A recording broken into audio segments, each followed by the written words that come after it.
എല്ലാവർക്കും നമസ്കാരം. എനിക്ക് ഇവിടെ നിങ്ങളുമായി പങ്കുവയ്ക്കാൻ ആഗ്രഹിക്കുന്നത് അറിവ് എന്ന വാക്കിന് ഗുരു ശ്രീനാരായണത്തിലുള്ള പ്രസക്തിയാണ്. അപ്പം അറിവ് നമ്മൾ എല്ലാവരും രാവിലെ മുതൽ ശ്രദ്ധിച്ചു കൊണ്ടിരിക്കുകയാണ്. നമുക്ക് അറിവുകൾ കിട്ടിയിട്ടുണ്ട്. നമ്മൾ സാധാരണയായി അറിവ് എന്ന് നമ്മൾ സ്ഥിരമായി പറഞ്ഞുകൊണ്ടിരിക്കുന്ന ഒരു വാക്കാണ്, സ്ഥിരമായി ഉപയോഗിക്കുന്ന ഒരു വാക്കാണ്. ശരിക്കും ഈ ഒരു അറിവ് എന്ന് ഉദ്ദേശിക്കുന്നത് അതിന് വേറെ എന്തെങ്കിലും ദാർശനിക മാനങ്ങളുണ്ടോ? അപ്പം അതൊന്ന് കുറച്ച് എൻ്റെ ഒരു രീതിയിൽ ഞാൻ വ്യാഖ്യാനിച്ച്, അല്ലെങ്കിൽ ഞാൻ ഇവിടെ ഇത്രയും സ്പീക്കേഴ്സ് പറഞ്ഞതിൽ അതൊക്കെ തന്നെ ആധാരമാക്കിക്കൊണ്ടും അതിനെ ഒരു ഫ്രെയിം വർക്കിലാക്കിക്കൊണ്ടും ഞാൻ അതിനെ പറയാൻ ഇഷ്ടപ്പെടുന്നു. അപ്പോൾ അറിവ് എന്ന വാക്കിനെ എപ്പോഴും നമ്മൾ ലളിതവൽക്കരിച്ചാണ് മനസ്സിലാക്കാറുള്ളത്. അപ്പോൾ പല മാതിരി അറിവുകളുണ്ട്. ഡേറ്റകൾ, അല്ലെങ്കിൽ വെറും സിലബസ് നോളജ്, അതിനൊക്കെ നമ്മൾ അറിവെന്ന് പറയാം. വെറും വിജ്ഞാനം അതൊക്കെ തന്നെ അറിവാണ്. അപ്പോൾ എന്തായിരിക്കാം അറിവ്? ഗുരുവിൻ്റെ വാക്കുകളിൽ പറയുകയാണെങ്കിൽ അറിവല്ലാതെങ്ങുമില്ല വേറൊന്നും, എല്ലാം അറിവ് തന്നെയാണ്. നമുക്ക് ഇന്ദ്രിയങ്ങളിലൂടെ അനുഭവവേദ്യമാകുന്ന കാര്യങ്ങളും അതിനെ ഉള്ളിലേക്കെടുത്ത് അതിനെ സംസ്കരിച്ച് ഉൾക്കൊള്ളുന്നതിനെ അറിവ് എന്ന് പറയാം. അതായത് ഗുരു പറയുന്ന പോലെ അറിവെന്നത് നമ്മൾ ഈ കാണുന്ന ലോകം തന്നെയാണ്. അറിവ് നമ്മൾ അറിയുന്നതിന് മുൻപേയും പിൻപേയും ഒക്കെ അറിവ് അവിടെ തന്നെയുണ്ട്. ഇപ്പോൾ ഒരു കല്ല് എവിടെയെങ്കിലും ഉണ്ടെന്ന് വിചാരിക്കുക. ആ കല്ല് നമ്മൾ കാണുന്നതിന് മുന്നേയും കല്ല് അവിടെ തന്നെയുണ്ട്, കല്ലെവിടെയും പോകുന്നില്ല. നമ്മൾ അതിനെപ്പറ്റി ബോധവാന്മാരാകുമ്പോഴാണ് കല്ലിനെ പറ്റിയുള്ള ഒരു അറിവ് നമ്മളിൽ ഉണ്ടാകുന്നത്. അപ്പോൾ അറിവ് എന്ന് പറയുന്നത് വളരെ ഒരു ദാർശനികമായി തന്നെയാണ് ഗുരുവും സമീപിക്കുന്നത്. അപ്പം നമ്മുടെ ആ ഒരു അവബോധത്തിനെ അറിവ് എന്ന് പറയാം. ഇനി നമ്മുടെ പ്രശ്നം, ഈ അറിവ് എങ്ങനെയാണ് നാം നേടുന്നത്? അല്ലെങ്കിൽ അറിവ് ആരെങ്കിലും തരികയാണോ, നമുക്ക് തരികയാണോ? നമ്മുടെ അവബോധത്തെ ആരെങ്കിലും നിയന്ത്രിക്കുന്നുണ്ടോ? അറിവിനെ പറ്റി കൂടുതൽ നമ്മൾ മനസ്സിലാക്കുമ്പോൾ അറിവിനെ മാറ്റിമറിച്ചുകൊണ്ട് ആധിപത്യം സാധ്യമാകുമെന്ന് നമുക്ക് മനസ്സിലാക്കാം. നമ്മുടെ പ്രപഞ്ചത്തെക്കുറിച്ച്, യൂണിവേഴ്സ്, അല്ലെങ്കിൽ നമ്മുടെ അസ്തിത്വത്തെക്കുറിച്ച്, നമ്മുടെ സ്വന്തം എക്സിസ്റ്റൻസിനെ കുറിച്ചുള്ള അറിവ് നിയന്ത്രിക്കുന്നവർ, അവർക്ക് നമ്മയും നിയന്ത്രിക്കാൻ പറ്റും. നമ്മുടെ അറിവിനെ നിയന്ത്രിക്കുന്നവർക്ക് നമ്മയും നിയന്ത്രിക്കാൻ പറ്റും. നമ്മുടേതെന്ന് കരുതുന്ന ബോധം മറ്റാരുടെയെങ്കിലും ബോധമണ്ഡലത്തിൽ ഉണ്ടാക്കപ്പെട്ടിട്ടുള്ളതാണോ എന്ന് നമ്മൾ പരിശോധിക്കേണ്ടതാണ്. ഗുരു അറിവിന് വലിയ പ്രാധാന്യം നൽകിയിട്ടുണ്ട്. നിങ്ങൾ പലർക്കും വായിച്ചും കേട്ടിട്ടൊക്കെ ഉണ്ടാവും. അറിവിനെ അറിയാൻ ഗുരു നമുക്കൊരു അടിത്തറ പാകി തന്നിട്ടുണ്ട്. ആ അടിത്തറയാണ് നമ്മൾ ചർച്ച ചെയ്തുകൊണ്ടിരിക്കുന്ന ശ്രീനാരായണിസം. അതിന്മേൽ നമ്മുടെ അറിവിനെ, പ്രപഞ്ച ബോധ്യത്തെ തന്നെ പടുത്തുയർത്തേണ്ടത് നമ്മുടെ ഉത്തരവാദിത്വമാണ്. അതിലാണ് നമ്മുടെ വളർച്ചയും അഭിപ്രായങ്ങളും സംവാദങ്ങളും ഒക്കെ തന്നെ ആ അടിത്തറയിൽ നിന്ന് സാധ്യമാകണം. അപ്പോൾ മാത്രമാണ് നമുക്ക് വിമോചനത്തിൻ്റെ ഒരു പാത കിട്ടുന്നത്. ഗുരു അദ്ദേഹം ജനിച്ചു വീണ അടിത്തറയിൽ നിന്നുള്ള ഒരു വ്യാജമായ അറിവല്ല സ്വീകരിച്ചത്. അദ്ദേഹം ശരിയായ അറിവുകളിലേക്കൊരു തുറവി സാധ്യമാക്കുകയാണ് ചെയ്തത്. ത്യാജഗ്രാഹ്യ വിവേചനത്തോടുകൂടി നമ്മളോടും അത് ചെയ്യുവാൻ ഗുരു പറഞ്ഞിട്ടുണ്ട്. അതുവരെ നമ്മെ നിയന്ത്രിച്ചുകൊണ്ട് നിലനിന്നിരുന്ന ബോധത്തെ തകർത്ത് കെട്ടിപ്പടുത്ത അടിത്തറയാണ് ആ അറിവിലേക്ക് നയിക്കുക. അപ്പോൾ അതിൽ ഞാൻ ഗുരുവിനെ വായിക്കുമ്പോൾ ഈ ഒരു പ്രത്യേക അടിത്തറ, ഗുരു പണിതിട്ടുള്ള ഈ അടിത്തറ എനിക്ക് ദൃശ്യമാകുന്നുണ്ട്. ഇന്ന് കേട്ട ഓരോ സ്പീക്കറിലും ഞാൻ ആ ഒരു അടിത്തറയാണ് എനിക്ക് ദൃശ്യമായത്. അതിലേറ്റവും പ്രധാനമായി നമുക്ക് സന്യാസം തന്നത് ബ്രിട്ടീഷുകാരാണ് എന്ന ഗുരുവിൻ്റെ വാചകം തന്നെ ജാതി എന്ന ബ്രാഹ്മണ്യം ഉണ്ടാക്കിയ അടിത്തറ അത് പൊളിച്ചു കളഞ്ഞുകൊണ്ടുള്ള പ്രഖ്യാപനമാണ്. ബ്രാഹ്മണ്യത്തിൽ അല്ലെങ്കിൽ ബ്രാഹ്മണ്യധർമ്മത്തിൽ ഒരിക്കലും ഈഴവനായ സന്യാസിയോ അല്ലെങ്കിൽ ഈഴവനായ ശിവനോ ഉണ്ടാവുകയില്ല. ആ ബ്രാഹ്മണ ധർമ്മത്തിൻ്റെ അടിത്തറ ഇല്ലെങ്കിൽ ഹിന്ദു എന്നൊന്ന് ഇല്ല. ഇനി ജാതി നിർണയത്തിൽ മനുഷ്യാനാം മനുഷ്യത്വം എന്ന് തുടങ്ങിക്കൊണ്ട് നമ്മെ നയിക്കുന്നത് ഏറ്റവും പ്രധാനമായ പ്രാപഞ്ചികമായ ഒരു അറിവിലേക്കാണ്. പശുവിന് ഗോത്വം എന്ന പോലെ തന്നെ മനുഷ്യൻ്റെ ജാതി മനുഷ്യത്വമാണ് എന്ന അറിവ് അതൊരു മോചനമാണ്. വർണ്ണവ്യവസ്ഥ നമ്മിൽ അടിച്ചേൽപ്പിച്ച വ്യാജ അറിവിൽ നിന്നുള്ള മോചനം. അപ്പോൾ വ്യാജ അറിവെന്ന് ഞാനിവിടെ ഉദ്ദേശിക്കുന്നത് ഒരു അജ്ഞതയ്ക്ക് തുല്യമായിട്ട് തന്നെയാണ്. അല്ലെങ്കിൽ ഇപ്പം സാറ് പറഞ്ഞതുപോലെ സുരേഷ് സാറ് പറഞ്ഞതുപോലെ അസംബന്ധം, പി കെ ബാലകൃഷ്ണൻ ഉപയോഗിച്ച ആ ഒരു വാക്ക് തന്നെ എനിക്ക് ഓർമ്മ. അസംബന്ധമായൊരു അറിവാണ്. ഒരു ജാതിയിൽ നിന്നല്ലോ പിറന്നിടുന്നു സന്തതി, നരജാതി ഇതോർക്കുമ്പോൾ ഒരു ജാതിയിലുള്ളതാം. മനുഷ്യർ ആരാണെന്ന അറിവിന് ഏറ്റവും പ്രധാനമായത് തന്നെയാണ് മനുഷ്യരെല്ലാം ഒരേ രീതിയിൽ പിറക്കുന്നു എന്നുള്ള കാര്യം. അത് എല്ലാവർക്കും വളരെ എളുപ്പത്തിൽ മനസ്സിലാവുന്ന കാര്യമാണ്. നമ്മളെല്ലാവരും ഒരേ രീതിയിലാണ് പിറക്കുന്നത്, സ്ത്രീയിൽ നിന്നാണ് പിറക്കുന്നത് എന്നൊക്കെ. ഇത്രയും വളരെ എളുപ്പത്തിൽ മനസ്സിലാവുന്ന ഒരു കാര്യം, നമുക്ക് സ്വാഭാവികമായി മനസ്സിലാവേണ്ട കാര്യം എന്തുകൊണ്ടാണ് നമുക്ക് മനസ്സിലാവാത്തത്? അങ്ങനെ ഒരു അറിവ് എന്തുകൊണ്ട് നമുക്കില്ല? നമ്മൾ അങ്ങനെയല്ല എന്ന് വിശ്വസിച്ചുകൊണ്ടിരിക്കുന്നു. ഇപ്പോഴും അത് തന്നെ വിശ്വസിച്ചുകൊണ്ടിരിക്കുന്നു. എല്ലാ മനുഷ്യരും മനുഷ്യവർഗത്തിൽ നിന്ന് തന്നെയാണ് ഉണ്ടാകുന്നത് എന്നാർക്കും അത് സ്വാഭാവികമായി അറിയേണ്ടുന്ന ഒരറിവാണ്. അതിന് തടസ്സം നിൽക്കുന്നത് വർണ്ണവ്യവസ്ഥയാണ്. മനുഷ്യരെ പുറത്താക്കി അപരവൽക്കരിച്ച് അധികാരം കൈയാളുന്ന ഒന്നാണ് വർണ്ണവ്യവസ്ഥ. നമുക്ക് കണ്ടാൽ തന്നെ ഒരുവൻ മനുഷ്യജാതിയാണെന്ന് മനസ്സിലാവും. രാംകുമാർ പ്രസംഗിച്ചപ്പോൾ പറഞ്ഞു, തൻ്റെ ജാതി ചോദിച്ച രാജാവിനോട് പറഞ്ഞു, കണ്ടാൽ അറിഞ്ഞുകൂടെ എന്ന് ചോദിക്കുന്നത് ആ അറിവിൻ്റെ അടിത്തറയിലാണ്. കണ്ടാൽ അറിയാത്തത് പിന്നെ പറഞ്ഞിട്ടെങ്ങനെ അറിയാനാണ്? അപ്പം അത്രയും വളരെ ഒബ്വിയസ് ആയിട്ടുള്ള ഒരു കാര്യം ഒരു പറയുന്നത് പോലെയാണ് നമുക്ക് തോന്നുക. എന്നാൽ പോലും അത് നമുക്ക് അറിയാത്തൊരറിവാണ്.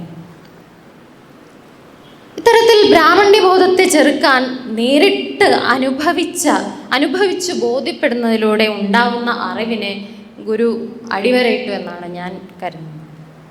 വർണ്ണത്തെ നിലനിർത്താനാണ് വ്യാജമായ അറിവ് നമ്മിൽ ബ്രാഹ്മണ്യം അടിച്ചേൽപ്പിക്കുന്നത്. ഈ അടിച്ചേൽപ്പിച്ച വ്യാജ ബോധത്താൽ നമ്മെ മനസ്സിലാക്കിയിരിക്കുന്നത് ജാതികളായാണ്. അങ്ങനെയുള്ള പ്രപഞ്ചമാണ് ജാതിയിൽ വിശ്വസിക്കുന്ന ഒരാളുടെ പ്രപഞ്ചം. വെറുതെ ജാതികളുണ്ടെന്ന് പറഞ്ഞാൽ ആരും വിശ്വസിക്കില്ല. അതിന് നൂറ്റാണ്ടുകളായി പല പല കഥകളിലൂടെയും മറ്റും പല വ്യാജ നിർമ്മിതികളിലൂടെയും ഒക്കെ ഉണ്ടാക്കേണ്ടിയിരിക്കുന്നു. അത് ഹിംസാത്മകമായി തന്നെ ഒരു വ്യാജ അറിവിൻ്റെ അടിത്തറ നമ്മളുടെ ബോധമണ്ഡലത്തിൽ കുത്തിയിറക്കുകയാണ്. അതിൻ്റെ അടിസ്ഥാനത്തിൽ എല്ലാ മനുഷ്യരും ഒരേ രീതിയിൽ ജനിച്ചവരല്ല. താൻ ചിലരേക്കാൾ താഴ്ന്നതാണെന്നോ അല്ലെങ്കിൽ മുന്തിയതാണെന്നോ ഒക്കെ തോന്നുന്നത് നമ്മുടെ ബോധത്തെ ഇത്തരത്തിലുള്ള വ്യാജ അറിവ്, അസംബന്ധമായ അറിവ് നമ്മൾ നിയന്ത്രിക്കുന്നതിനാലാണ്. അങ്ങനെ നമ്മുടെ മനസ്സിനെ നിയന്ത്രിക്കുന്ന ആധിപത്യത്തിൽ നേരിടാനാണ് ഗുരു അറിവ് നേടണം എന്ന് പറയുന്നത്. സമുദായങ്ങളായിരിക്കുന്ന നമ്മെ ജാതികളായി തെറ്റിദ്ധരിപ്പിക്കുന്ന വ്യാജബോധത്തെ ചെറുക്കേണ്ടതുണ്ട്. വളരെ വ്യക്തമായി ഒരു ജാതിയേ ഉള്ളൂ, അത് മനുഷ്യജാതിയാണെന്ന് പറയുന്ന ഗുരുവിനെ എത്ര പേർ ഉൾക്കൊള്ളുന്നുണ്ടാവും? അതിൻ്റെ കാരണം നമ്മുടെ അറിവിൻ്റെ അടിത്തറ ഇന്നും നിലനിൽക്കുന്ന ജാതി തന്നെയാണ്, ജാതി ബ്രാഹ്മണ്യം തന്നെയാണ്. എല്ലാ മനുഷ്യരും ഒരേ രീതിയിൽ പിറക്കുന്നു എന്നതൊരു വിപ്ലവകരമായ പ്രസ്താവന ആകുന്നത് അതറിഞ്ഞിട്ടും അറിവായി പരിണമിക്കാത്തതുകൊണ്ടാണ്. തങ്ങളെക്കാൾ ചിലർ താണവരാണെന്ന് ചിന്തിക്കാൻ നമ്മെ പ്രേരിപ്പിക്കുന്നത് അത്തരമൊരു യുക്തി എന്ന് പറയാൻ പറ്റില്ല, കുയുക്തിയുടെ അടിത്തറയാണ് ഗുരു പൊളിച്ചു കളഞ്ഞത്. ആ അടിത്തറ ഇന്ത്യയിൽ എല്ലായിടത്തും വ്യാപിച്ചു കിടക്കുന്ന ജാതി ബ്രാഹ്മണ്യത്തിൻ്റെ തന്നെ. ജാതി ഉണ്ടാക്കിയവരുടെ, ഗുരുവിൻ്റെ പ്രയോഗമാണ്, ജാതി ഉണ്ടാക്കിയവരുടെ വ്യാജ അറിവിനെ നിരാകരിച്ചുകൊണ്ട് ജാതി മനുഷ്യനെ കെടുത്തുന്നു എന്ന് ഗുരു പറയുന്നുണ്ട്. ജാതി മനുഷ്യനെ കെടുത്തുന്നു. അതിൻ്റെ ഒക്കെ തുടർച്ചയായി ഹിന്ദു എന്നൊരു മതമേ ഇല്ലല്ലോ എന്ന് ഗുരു പറയുമ്പോൾ അവ തൻ്റെ അറിവിൻ്റെ ഭാഗമല്ല എന്ന് തന്നെയാണ് നമുക്ക് പിന്നെയും കാണാൻ കഴിയുക. ആ വ്യാജ അറിവിൻ്റെ ഭാഗമായി നമ്മൾ എന്താ ചെയ്യുന്നത്? ഗുരുവിനെ നമ്മൾ ആ അറിവിൻ്റെ ഭാഗമായിട്ടാണ് തളച്ചിടുന്നത്. രാമാദികളുടെ ആയിരുന്നെങ്കിൽ സന്യാസം പോയിട്ട് താൻ തന്നെ ബാക്കി ഉണ്ടാവുമോ എന്ന രീതിയിൽ ഗുരു പറയുന്നത് തൻ്റെ തന്നെ അസ്തിത്വത്തെക്കുറിച്ചുള്ള അറിവാണ്. പുരുഷ സൂക്തത്തിൽ ഉണ്ടാക്കപ്പെട്ട ആ ഒരു വ്യാജബോധ അസംബന്ധമായ ബോധപ്രകാരമാണ് മനുഷ്യരുണ്ടായത് ഇങ്ങനെയൊക്കെയാണ് എന്ന് പുരുഷ സൂക്തത്തിൽ പറയുന്നുണ്ട്. ആ വ്യാജ അറിവുകൾ അതിൻ്റെ സൂക്ഷിപ്പുകാർ അതിനെ ന്യായീകരിക്കാൻ ശ്രമിക്കുന്നത് പുരുഷനെന്ന് ഉദ്ദേശിക്കുന്നത് പ്രപഞ്ചമാണ്, അല്ലാതെ പുരുഷനൊന്നുമല്ല, അങ്ങനെയൊക്കെ പറയുന്നുണ്ട്. എന്നാൽ പോലും ഗുരു പറയുന്നുണ്ട്, ഒരു പുകമറ പോലും ഇല്ലാതെ ഗുരു പറയുന്നുണ്ട് വളരെ വ്യക്തമായിട്ട് ഇതൊക്കെ വെറും തട്ടിപ്പുകളാണ്. 4 ജാതികൾ ദേഹത്തുനിന്നുണ്ടാകും. നേരത്തെ ഓൾറെഡി പറഞ്ഞതാണ്. മരത്തിൽ പൊട്ടി ഉണ്ടാകുന്ന പോലെയാണോ എന്ന് ഗുരു ചോദിക്കുന്നുണ്ട്. അപ്പം ഈ വ്യാജബോധത്തെ അറിവിനെ കൊണ്ട് ഗുരു കൗണ്ടർ ചെയ്യുകയാണ്. ഗുരു ഉപേക്ഷിച്ച ഇതേ അടിത്തറ നമ്മൾ ഇന്നും നിലനിർത്തിയ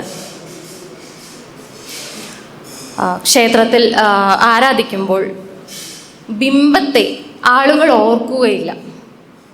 ഗുരു പറയാണ്, ക്ഷേത്രത്തിൽ ആരാധിക്കുമ്പോൾ ബിംബത്തെ ആളുകൾ ഓർക്കുകയില്ല, ഈശ്വരനെ പറ്റിയാണ് അവർ വിചാരിക്കുന്നത്. നമ്മുടെ എല്ലാം കാവൽക്കാരനായ അല്ലെങ്കിൽ രക്ഷകനായ ഈശ്വരനെ പറ്റിയായിരിക്കാം അവർ ഓർക്കുന്നത്. അവർ ബിംബത്തെ പറ്റിയല്ല ഓർക്കുന്നത്. പറഞ്ഞു തെറ്റിദ്ധരിപ്പിച്ചാൽ മാത്രമേ ബിംബത്തെ ഓർക്കുകയുള്ളൂ എന്നും ഗുരു പറയുന്നതായി നമുക്ക് വൈഖരിയിൽ രേഖപ്പെടുത്തിയായി കാണാം. മനുഷ്യരുടെ അവസ്ഥയെക്കുറിച്ചാണ് ഗുരു അറിവ് പകർന്നത്. അദ്ദേഹത്തിൻ്റെ മാനവധർമ്മം അപരനോട് എങ്ങനെ പെരുമാറണം എന്നതിൽ അധിഷ്ഠിതമായിരുന്നു. കുറേ പ്രാവശ്യം നമ്മൾ പറഞ്ഞു. ധാർമ്മിക മൂല്യങ്ങൾ അപരനെ കരുതിയാകണം എന്ന് ഗുരു ഓർമ്മിപ്പിക്കുന്നത് എന്തുകൊണ്ടാണ്? ഏറ്റവും നീചമായ വ്യവസ്ഥാപിത ബോധത്തിൽ നിന്ന് മോചനമില്ലാതെ മുങ്ങിത്താഴുന്ന ജനതയെ കരകയറാനാണ് ഇത് സഹായിക്കുന്നത്. ധാർമ്മിക ബോധത്തിൻ്റെ കേന്ദ്രം അപരനാകണം. അപരനോടുള്ള സമീപനം എന്നതിൽ വളരെയധികം ഗുരു ശ്രദ്ധ ചെലുത്തിയത് മനുഷ്യരെ വെറുപ്പിനാലും അറപ്പിനാലും തമ്മിൽ അകറ്റിയ ഒരു വ്യവസ്ഥയ്ക്കെതിരെയായിരുന്നു. അനുകമ്പയോടെ മറ്റുള്ളവരെ സമീപിക്കണമെന്നത് ഗുരു ഊന്നിപ്പറഞ്ഞത് മനുഷ്യരെ അത്യന്തം വിഷമയമായ ഒരു ബോധത്തിൽ നിന്ന് മോചിപ്പിക്കുവാനായിരുന്നു. അതിനാൽ തന്നെ അറിവിനെ കണ്ടെത്തേണ്ടത് അനുകമ്പയിൽ നിന്നായിരിക്കണം. അനുകമ്പ എന്ന അറിവിനെ ഹൃദയത്തിൽ ഇല്ലാതാക്കുന്നത് അജ്ഞതയാണ്. അത് ഗുരു അനുകമ്പാദശകത്തിൽ കുറിക്കുന്നതാണ്. അനുകമ്പ എന്ന അറിവിനെ ഹൃദയത്തിൽ ഇല്ലാതാക്കുന്നത് അജ്ഞതയാണ്. ഒരു പീഡ ഉറുമ്പിന് പോലും വരുത്താതെ ആകണം നമ്മുടെ അനുകമ്പ. മനുഷ്യർ ഒന്നല്ല എന്നും പല രീതിയിൽ പല ജാതിയിൽ ജനിക്കുന്നു എന്നതും നമ്മുടെ നേരിട്ടുള്ള അനുഭവമല്ല. എന്നിരുന്നിട്ടും അതാണ് നമുക്ക് യാഥാർത്ഥ്യം. നമ്മളെ നിയന്ത്രിക്കുന്ന വ്യാജ ആധിപത്യ ബോധമാണ് നമ്മുടെ യാഥാർത്ഥ്യമായി പരിണമിക്കുക. അതിനാൽ തന്നെ ഈ വ്യാജബോധത്തിൽ ഈ ബ്രാഹ്മണ്യ വ്യവസ്ഥയിൽ നിന്ന് കരകയറാൻ ഏറ്റവും ആദ്യം വേണ്ടുന്ന ധാർമ്മിക മൂല്യം അപരനെ എങ്ങനെ കാണണം എന്നുള്ളതാണ്. ഇന്ന് നമ്മൾ എന്താണ് കാണുന്നത്? അതേ വ്യാജബോധം നമ്മുടെ മേൽ അടിച്ചേൽപ്പിച്ചവർ അവർക്ക് അധികാരം കിട്ടുന്ന അവരുടെ വ്യവസ്ഥ നിലനിർത്താൻ വർണ്ണത്തിൽ നിന്ന് പുറത്താക്കപ്പെട്ടവരായ നമ്മളെ കൂട്ടത്തിൽ കൂട്ടുന്നതായി ഭാവിച്ച് പുറത്ത് വേറെ അപരന്മാരെ സൃഷ്ടിച്ചുകൊണ്ടിരിക്കുന്നു. ഇതേ വ്യാജ അടിത്തറയിൽ തുടർന്നുകൊണ്ടിരിക്കുന്ന നമ്മുടെ ശത്രുക്കളായി കാണിച്ചു തരുന്നത് നമ്മളെപ്പോലെ തന്നെ വർണ്ണബാഹിരായിട്ടുള്ള മനുഷ്യരെയാണ്, നമ്മുടെ സഹോദരങ്ങളെ തന്നെയാണ്. ആ അടിത്തറ ഭേദിച്ചെങ്കിൽ മാത്രമേ നമ്മുടെ സഹോദരങ്ങളെ നമുക്ക് സഹോദരങ്ങളായി ഉൾക്കൊള്ളാൻ കഴിയുകയുള്ളൂ. അല്ലെങ്കിൽ നമ്മൾ അപരരായി മാത്രമേ കാണുകയുള്ളൂ. അപരനെ ഉൾക്കൊള്ളുന്ന അറിവാണ് ഗുരുവിന് അറിവ്. അറിയാനും അറിയിക്കാനുമാണ്, ബാധിക്കാനും ജയിക്കാനുമല്ല എന്ന് അദ്ദേഹം പറയുന്നത് അപരൻ്റെ അറിവിനെയും ഉൾക്കൊണ്ടുകൊണ്ടാണ്. അതിൻ്റെ എല്ലാത്തിനെയും പരസ്പര ബന്ധത്തിന് പ്രാധാന്യം കൊടുത്തുകൊണ്ടാണ്. അതേസമയം ഈ വാദിക്കുകയും ജയിക്കുകയും എന്ന് പറയുന്നത് അത് ഇന്ത്യയിലെ വിവിധങ്ങളായ അറിവിനെ നിഷേധിച്ചുകൊണ്ട് തൻ്റെ വ്യാജ അറിവ് വെച്ച് സർവജ്ഞ വീടൊക്കെ കയറുകയും ചെയ്ത ശങ്കരനെ പോലെയുള്ളവരുടെ വിനോദമാണ്. അറിവിന് ഉച്ചനീചത്വങ്ങൾ കൽപ്പിച്ചതും അവർ തന്നെയാണ്. വേദോപനിഷത്തുകളും ശ്രുതി സ്മൃതികളും പ്രകാരം നമ്മൾ ചണ്ടാളനെങ്കിൽ, അശുദ്ധനെങ്കിൽ, മെറിറ്റ് പോരെങ്കിൽ, അധികാരമേൽക്കാൻ പറ്റാത്തവനെങ്കിൽ ഗുരു നമുക്ക് തന്ന അറിവിൽ ഇതൊന്നുമല്ല. എല്ലാ മനുഷ്യരും ഒരുപോലെയാണ്. സമത്വത്തിൻ്റെ, സാഹോദര്യത്തിൻ്റെ, സ്നേഹത്തിൻ്റെ ബോധമണ്ഡലമാണ്. ഇന്ന് നമ്മൾ അവരെ വ്യാജബോധത്തിലാണ് ദർശിക്കുന്നത്. അവർക്ക് അവരുടേതായ ബോധമോ വൈകാരികതയോ ബുദ്ധിയോ ഇതെല്ലാം കൂടിയ അറിവോ എല്ലാം നമ്മൾ നിഷേധിക്കുകയാണ്. ഗുരുവിനെ ബ്രാഹ്മണ്യത്തിൻ്റെ വ്യാജ അറിവിൻ്റെ അടിത്തറയിൽ മനസ്സിലാക്കുമ്പോൾ ഗുരു പ്രതിഷ്ഠിച്ച ശിവൻ ബ്രാഹ്മണരുടെ ആണെന്ന് തോന്നും. ഒരു ബ്ലൂ പ്രിൻ്റ് പ്രകാരം വീടുണ്ടാക്കിയാൽ വീട് കാണാനും അതുപോലെ ഇരിക്കും. അതിൽ വലിയ അത്ഭുതമൊന്നുമില്ല. അതുപോലെ തന്നെ പ്രപഞ്ചത്തെക്കുറിച്ചുള്ള അറിവും കെട്ടിപ്പൊക്കുമ്പോൾ ബ്രാഹ്മണ്യബോധമാകുന്ന ലെൻസ് വെച്ച് നോക്കുമ്പോഴുള്ള അവസ്ഥയാണ്.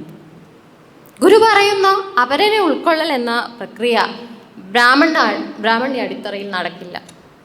മുസ്ലിങ്ങൾ വെറുക്കപ്പെടേണ്ടവരാണ് എന്ന വ്യാജബോധം മറികടക്കാൻ യാഥാർത്ഥ്യവുമായി ഇടപഴകേണ്ടി വരും. ഗുരു എന്ന അറിവിനെ ചൂണ്ടുപലകയാക്കേണ്ടി വരും.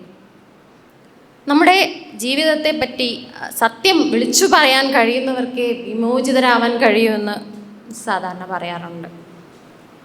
തൻ്റെ അവസ്ഥയെക്കുറിച്ചുള്ള അറിവിലാണ് ഒരാളുടെ വിമോചനം ഇരിക്കുന്നത്.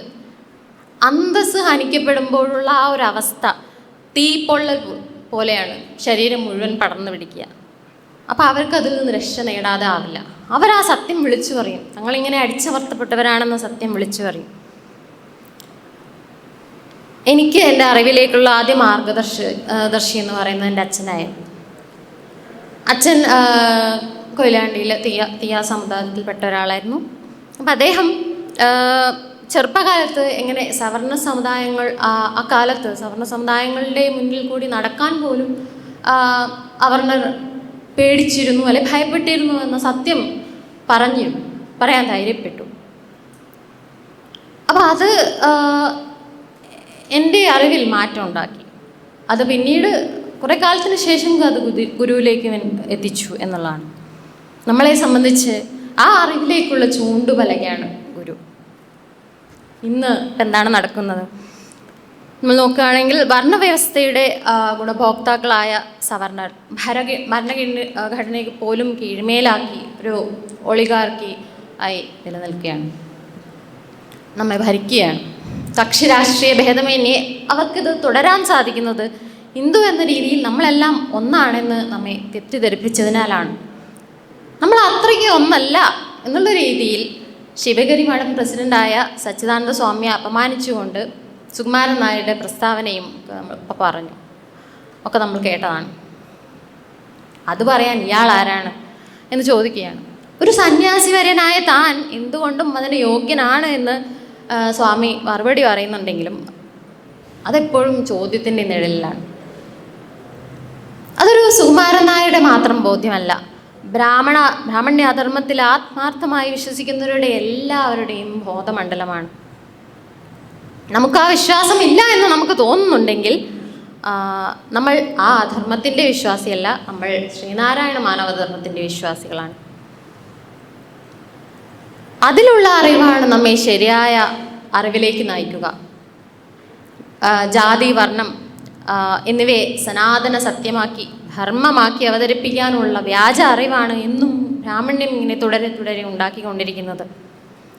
ഗുരുവിൻ്റെ കണ്ണാടി പ്രതിഷ്ഠയെ പോലും ഹിന്ദുയിസത്തിൻ്റെ വൈവിധ്യങ്ങളിൽ ഒന്നാക്കി കാണിച്ച് അതിൻ്റെ ഇല്ലാത്ത വിശാലതയുടെ ബോധം നമ്മിലുണ്ടാക്കുന്നു. അതുപോലെ അനേകം കീഴാള ദൈവികതകളെ, വിജ്ഞാനങ്ങളെ ഈ വ്യാജബോധത്തിൻ്റെ കൂടെ കീഴിലാക്കുകയാണ്. നമ്മൾ ഈ കുട മാത്രമേ കാണുന്നുള്ളൂ. കള്ളും മീനും നിവേദ്യമായിട്ട് സ്വീകരിക്കുന്ന മുത്തപ്പനെ വിഷ്ണുവിൻ്റെ അവതാരമാക്കി. ഇതൊന്നും ബ്രാഹ്മണ രീതികളുമായിട്ട് യാതൊരു പൊരുത്തവും ഇല്ല എന്ന് നമുക്കറിയാം. എന്നാൽ പോലും നമ്മൾ ചോദ്യം ചെയ്യാറില്ല. ബ്രാഹ്മണനെ ബ്രാഹ്മണൻ ആക്കി നിലനിർത്തുന്നത് നമ്മളും കൂടിയാണ്. നമ്മളിൽ അവർ അടിച്ചേൽപ്പിച്ച വ്യാജ അറിവാണ് ഇത് ചെയ്യുന്നത്.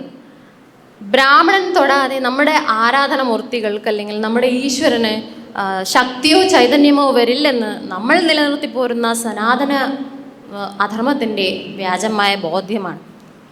അതേപോലെ തന്നെ സാമ്പത്തിക സംവരണം, അത് സവർണ സംവരണമാണെന്നുള്ളത് നമ്മൾ നേടുന്ന അറിവാണ്. അത് സവർണ ജാതികൾക്ക് മാത്രം സംവരണം ചെയ്യപ്പെട്ടിരിക്കുന്നു എന്നതും ആ അറിവിൽ നിന്ന് നമ്മൾ ആർജിച്ചെടുക്കേണ്ട ഒന്നാണ്. നമ്മെ അധികാര സ്ഥാനങ്ങളിൽ നിന്നകറ്റി നമ്മെപ്പോലുള്ളവർക്കാണ്, അല്ലെങ്കിൽ നമ്മളെപ്പോലെ തന്നെ പ്രാതിനിധ്യം ആവശ്യമുള്ളവർക്കാണ് അന്യായമായി പ്രാതിനിധ്യം കിട്ടുന്നതെന്ന് നമ്മളെ തെറ്റിദ്ധരിപ്പിക്കുകയാണ്. അപ്പോഴാണ് ഈ ബെൻസ്കാറുള്ള SC കമ്മ്യൂണിറ്റിക്കാരനും പിന്നെ നമ്മളിൽ കോംപ്ലക്സ് വരുത്തുന്ന, അല്ലെങ്കിൽ മുസ്ലിങ്ങൾക്ക് ഫുള്ള് രമ്യഹർമ്മ്യങ്ങളാണ്, എല്ലാ റോഡിന് സൈഡിലൊക്കെ മുസ്ലിങ്ങളുടെ രമ്യഹർമ്മ്യങ്ങളാണെന്നുള്ള പറച്ചിൽ കേട്ട് നമുക്ക് രക്തം തിളയ്ക്കുന്നത്. വർണ്ണബാഹ്യരായവർ, അവരെ തെറ്റിദ്ധരിപ്പിക്കുന്നവരെ മനസ്സിലാക്കാതെ വർണ്ണബാഹ്യരായ സഹോദരങ്ങൾക്കെതിരെ തിരിയാൻ പ്രേരിപ്പിക്കുന്നത് ഈ വ്യാജബോധമാണ്. തീയിലേക്ക് ആകർഷകരായി വരുന്ന ഈയാമ്പാറ്റകളെ പോലെയാണ് നമ്മൾ ബ്രാഹ്മണ്യത്തിനോട് അടുക്കുന്നത്. നമ്മുടെ സഹോദരങ്ങളെ, അവരുടെ അസ്തിത്വത്തെ ഇല്ലാതാക്കി ഒരസ്തിത്വം നമുക്കും ഉണ്ടാകില്ല. അതിൻ്റെ ദീർഘവീക്ഷണത്തിലാണ് ജാതിമത മാത്സര്യമില്ലാത്ത ഒരു ഇന്ത്യൻ ഉണ്ടാവണമെന്ന് ഗുരു ആഗ്രഹിച്ചത്. എല്ലാത്തിനെയും ക്ഷണത്തിൽ കരിച്ചു കളയാൻ ജാത്യാധിഷ്ഠിതമായ മൂല്യങ്ങൾക്ക് കഴിയുമെന്നത് സംശയമില്ലാത്ത കാര്യമാണ്. കുമാരനാശാൻ്റെ ഭാഷയിൽ അന്യജീവനുതകി സ്വജീവിതം ധന്യമാക്കുമല്ലേ വിവേകികൾ, അന്യജീവനുതകി സ്വജീവിതം ധന്യമാക്കുമല്ലേ വിവേകികൾ എന്ന് അദ്ദേഹത്തിൻ്റെ ഭാഷയിൽ പറഞ്ഞുകൊണ്ട് ഇനി അറിവിനെ പറ്റി കുറച്ച് കാര്യങ്ങളൊന്ന് സംഗ്രഹിച്ചതാണ്. അപ്പം അത് കേട്ട എല്ലാവർക്കും നന്ദി.